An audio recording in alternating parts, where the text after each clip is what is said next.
Champions league വേദിയിൽ ഭയം ആരുടെയെങ്കിലും മനസ്സിൽ ബാക്കിയുണ്ടെങ്കിൽ അത് ഒരേ ഒരു പേരിനോടാണ്, റയൽ മാഡ്രിഡ്.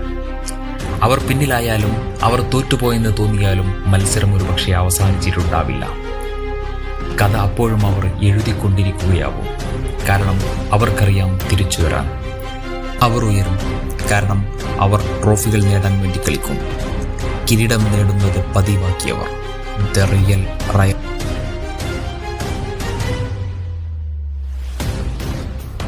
എന്നാൽ കണക്കിലെ കളികൾ നമുക്കൊന്ന് ചികഞ്ഞു നോക്കാം.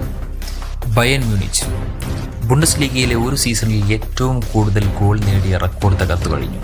ഇനി 5 മത്സരങ്ങൾ ബാക്കി നിൽക്കെ ഇപ്പോൾ തന്നെ 105 ഗോളുകൾ. ഹാരി കെയ്ൻ ഇപ്പോൾ യൂറോപ്യൻ ഗോൾഡൻ ബൂട്ട് റേസിൽ മുന്നിലാണ്. ബുണ്ടസ് ലീഗയിൽ 31 ഗോൾ. കൈലിയൻ എംബാപ്പയേക്കാൾ 8 ഗോൾ കൂടുതൽ.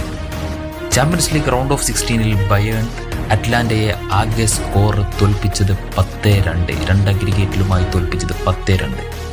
ബയേൺ അവരുടെ കഴിഞ്ഞ 15 മത്സരങ്ങളിൽ തുടർച്ചയായി തോൽവിയില്ലാതെ തുടരുന്നു.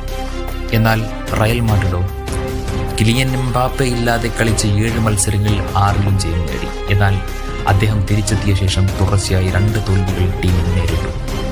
റയൽ മാഡ്രിഡ് അവരുടെ കഴിഞ്ഞ 8 ലാലിഗ മത്സരങ്ങളിൽ ഗോൾ വഴങ്ങി. ഇത് 2019 മുതൽ ഉള്ള ഏറ്റവും മോശം റെക്കോർഡാണ്.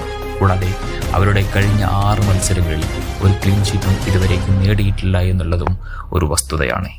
കണക്കിലെ കളികൾ ഇതാണ്. എന്നാൽ കളത്തിലെ കളിയിൽ ഇന്നാര് ജയിക്കുമെന്നുള്ളത് നമുക്ക് കണ്ടറിഞ്ഞു കാണാം.